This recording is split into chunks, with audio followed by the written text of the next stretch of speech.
J'espère que vous allez bien. Je suis retombé sur une vidéo très intéressante du président Robert Mugabe du Zimbabwe, un président très fort qui n'avait en tout cas pas froid aux yeux quand il s'agissait des discours en public dans les Nations Unies. À chaque fois qu'il réclamait, il s'exprimait ouvertement, il disait la vérité, percutante. Très souvent, vous verrez les membres de la délégation américaine ou la délégation britannique, si vous préférez, se lever et quitter la salle. Par honte peut-être, on ne sait pas. Avant de commencer, je vous encourage de faire ça. Vous savez comment ça se passe? Faites ça s'il vous plaît, c'est fait. Suivons ce qu'il avait à dire. On y va. Illegal economic sanctions imposed on Zimbabwe by the United States and the European Union violate fundamental principles of the United Nations Charter on state sovereignty and non-interference in the domestic affairs of a sovereign state. Shame, shame, shame we say. To the United States of America, shame, shame, shame we say. To Britain and its allies. Wow, honte aux États-Unis, honte à la Grande-Bretagne. Il le dit sans avoir froid aux yeux, aux Nations Unies. Who have continued to impose sanctions, illegal sanctions upon our people. Regardez comment ils sortent. Les Américains et les Anglais, les Britanniques, ils quittent la salle. Qu'est-ce qu'il a dit? Honte à vous qui imposez des sanctions illégales sur le Zimbabwe. Honte à vous qui voulez nous agresser, vous cherchez à nous impressionner, à nous pousser vers une direction qui ne nous appartient. Honte à vous qui êtes des grands pays cherchant à écraser ceux qui sont plus petits. Pourquoi M. Mugabe l'a fait? M. Mugabe l'a fait évidemment, pour ceux qui ne savent pas. Le Zimbabwe a été sanctionné depuis très longtemps, jusqu'à aujourd'hui. C'était pourquoi? C'est parce que à l'époque, la plupart des terres étaient occupées par des Européens, précisément des Anglais, descendants des Anglais, qui ont des colonialistes, colons, qui après ou pendant le colonialisme avaient pris des terres et ont commencé à les cultiver. Pour la plupart, ils étaient fermiers.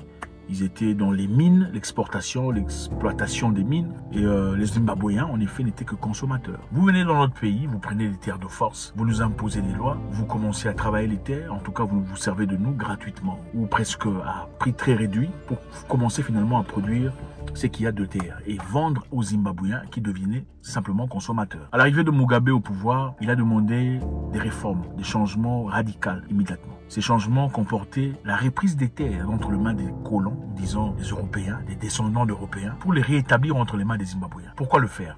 Parce qu'évidemment, la terre représente le pouvoir. La terre représente la propriété. On ne peut pas dire qu'on est propriétaire si on n'a pas de terre. On ne peut pas s'appeler Zimbabwéen souverain si on n'a pas de terre. La plupart des terres étaient entre les mains des Européens.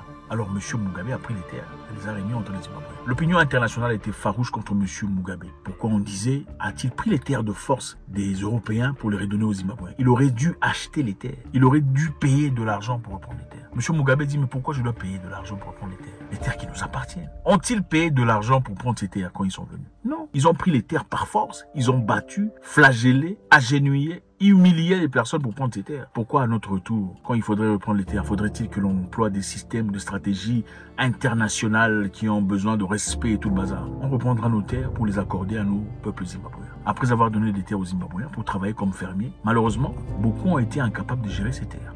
Beaucoup malheureusement, comme vous le savez, au lieu de gérer les terres correctement, travailler les terres, faire de l'argent, produire les produits, vendre tout le bazar, ils ont commencé à misuse, c'est-à-dire un mauvais management, une mauvaise gérance de ces entreprises de terre. Et finalement, beaucoup sont tombés en faillite.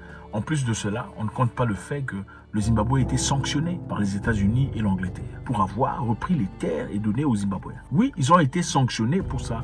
Donc incapables d'échanger, incapables de commercer, incapables d'exporter, d'importer venant de la plupart des pays qui coopèrent avec les États-Unis. Vous savez, généralement, quand les États-Unis sanctionnent un pays, tout pays qui essaie de dealer, d'échanger, de vendre à ce pays sera aussi sanctionné. Donc les gens sont intimidés, c'est ça. Les gens sont intimidés de faire du commerce avec vous parce que vous avez été sanctionné par les États-Unis. La même histoire s'est passée avec l'Iran, la même histoire s'est passée avec le Venezuela, la même histoire s'est passée avec le Cuba. Voilà pourquoi le Cuba n'est pas développé aujourd'hui. Ok, Cuba, c'est de l'ancien. Parce qu'ils ont été sanctionnés par les Américains. Le Zimbabwe aussi a été sanctionné. Mais en effet, les Américains ont dit qu'ils avaient sanctionné M. Mugabe, donc le président. On a sanctionné le président qui est dictateur. M. Mugabe a dit, si moi vous me sanctionnez, moi qui suis président de la République, j'ai des ressources intarissables. Est-ce moi que vous sanctionnez vraiment ou le Zimbabwéen normal qui n'aura pas d'eau, n'aura pas de pain, n'aura pas de viande suite à vos sanctions. Êtes-vous en train de me sanctionner moi ou vous sanctionnez les malades qui sont dans les hôpitaux qui n'auront pas de soins? Parce que moi, si j'ai besoin de me soigner, je prends l'avion, je vais en Inde ou en Turquie. Le Zimbabwéen normal ne pourra pas le faire. Est-ce moi que vous sanctionnez ou eux? Voilà pourquoi il disait honte, honte, honte à vous, honte aux États-Unis pour avoir fait ceci, honte, honte, honte à vous, honte à la Grande-Bretagne pour avoir fait cela. Voilà pourquoi vous avez vu ces diplomates américains et britanniques se lever et quitter la salle. Est-ce que c'est justifié? Est-ce de l'hypocrisie? On va suivre M. Mugabe encore une fois dans son interview chez CNN. Do you consider, simple. And everybody believes that? Yes, all people believe it. So do you consider white Zimbabweans to be Zimbabweans?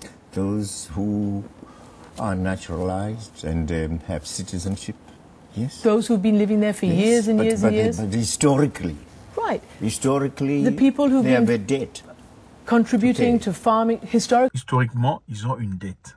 Ils parlent des Européens vivant au Zimbabwe. Historically, they have a debt to pay. Yes, the land, they occupied the land illegally. Ils ont pris la terre illégalement. They seized the land from our people. Look. And therefore, the process of reform, land reform, involved their having to hand over the land. Monsieur Mugabe est le président le plus lettré ou le plus qualifié au monde, ok, avec 5 degrees, international degrees d'université. Très intelligent, avec doctorat en quelque chose. Très, très intelligent, Monsieur Mugabe. Malheureusement, l'opinion internationale, quand on veut vous faire passer pour un clown, on fera tout ce qu'on veut pour vous discréditer, tout le bazar. Suivant. We agreed upon this with the British, by the way. Some 80% of that land was acquired after you took office. Et aussi, les Zimbabwéens sont les Africains les plus qualifiés en Afrique. Vous saviez ça? Some of the farmland, and with the various certificates that mean government approval. Why are these people being hounded out of the country? Why are they being Pourquoi ces personnes sont en train d'être chassées du pays? Là, elle parle des Européens. On avait l'impression que vous travailliez bien. Mais pourquoi êtes-vous en train de chasser les descendants des Européens du pays? They are not being hounded off their land, then? No, no, no. Vous êtes en train de les chasser de leur terre. Après que M. Mugabe dit non, ils ne sont pas en train d'être chassés du pays. Elle dit mais vous les chassez de leur terre. No, they are not being hounded out of the country at all. Those who are in industry, in manufacturing, in mining are not being. The farmers I'm talking about. Why is that wonderful farmland? Pourquoi les fermiers sont chassés? M. Mugabe dit ceux qui sont dans la métallurgie ne sont pas chassés. Elle a dit mais moi je parle des fermiers. Pourquoi les fermiers sont chassés? And why are they being? What are you talking about? We are getting land from them, and that's all. They are not being hounded out of the country. Not at all. They're being hounded off their land. Not of their land. It's not theirs. Our land. Elle dit, nous ne sommes pas en train de les chasser des terres. La dame dit, vous êtes en train de les chasser des terres qui leur appartiennent. Il dit, non, nous ne sommes pas en train de les chasser de leur terre. C'est notre terre. Nous les chassons de notre terre. Nous récupérons ce qui nous appartient. Even though they bought it with the certificates of approval from the government? But haven't you heard of the Lancaster House discussions and the agreement with the British government? Because they are British settlers. Originally they have been British settlers. And we agreed at Lancaster House that there would be land reform. But they're citizens, aren't they? C'est vrai, ils sont citoyens du Zimbabwe, mais ils sont d'abord citoyens d'Angleterre. En réalité, pourquoi M.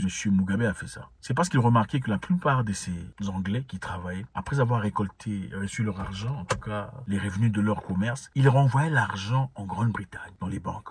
Au lieu de mettre l'argent en circulation au Zimbabwe, tout l'argent, les recettes étaient envoyées en Grande-Bretagne. Alors il leur a dit, êtes-vous Zimbabwéen ou vous êtes Britannique? Si vous êtes Zimbabwéen, alors investissez cet argent sur place pour développer le pays. Pourquoi ne le faites-vous pas? Donc vous êtes ici pour faire de l'argent, mais votre cœur est ailleurs. Dans ce cas, ça ne sert à rien de vous laisser les terres. Parce que s'il faut produire ici, c'est-à-dire qu'il faudrait aussi investir ici. Encore une fois, M. Mugabe, additionné à M. Kadhafi, étaient ceux qui ont eu le courage de demander des réformes, même au niveau du Security Council, ou du Conseil de sécurité des Nations Unies, qui est composé de 5 pays qui décident pour tout le monde. Ils sont prétendument les plus forts, donc c'est eux qui décident pour tout le monde. It should not be called the Security Council, it should be called the Terror Council.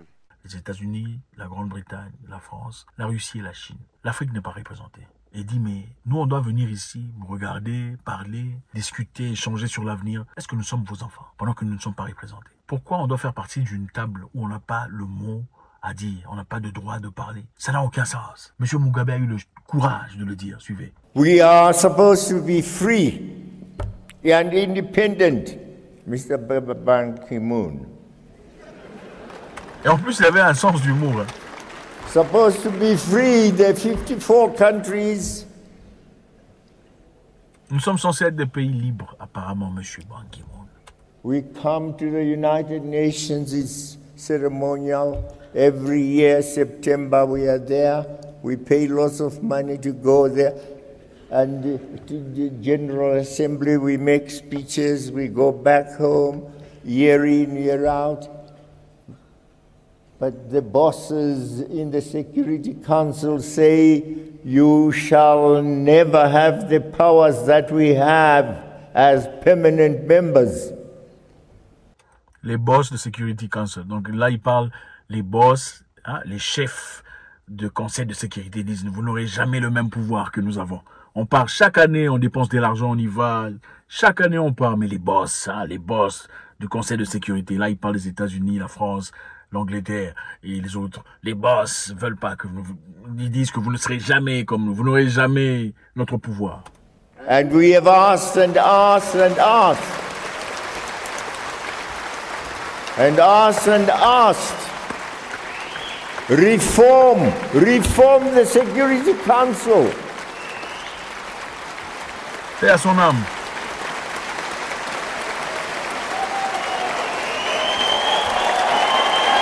Ils ont acclamé, les Européens ont acclamé.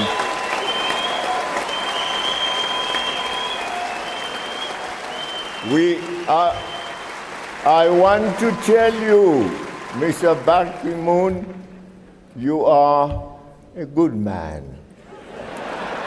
You are a good man. But of course, we can't make you a fighter. That's not what your mission was.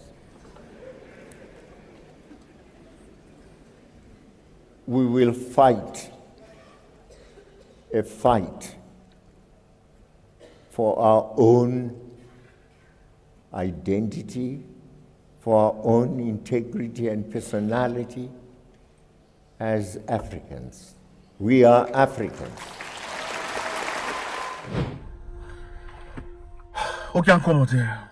Faites-moi savoir ce que vous en pensez. Monsieur Robert Mugabe, qui a été vilifié par l'Occident, traité de dictateur, de mauvais, de méchant. C'est vrai, personne n'est juste, personne n'est correct, à part le Créateur lui-même. Mais ses intérêts, ses avantages, c'était pour la population africaine. C'était pour son peuple qui s'est battu. Faites-moi savoir ce que vous en pensez. Votre contribution, on veut vous lire, est très importante. God bless.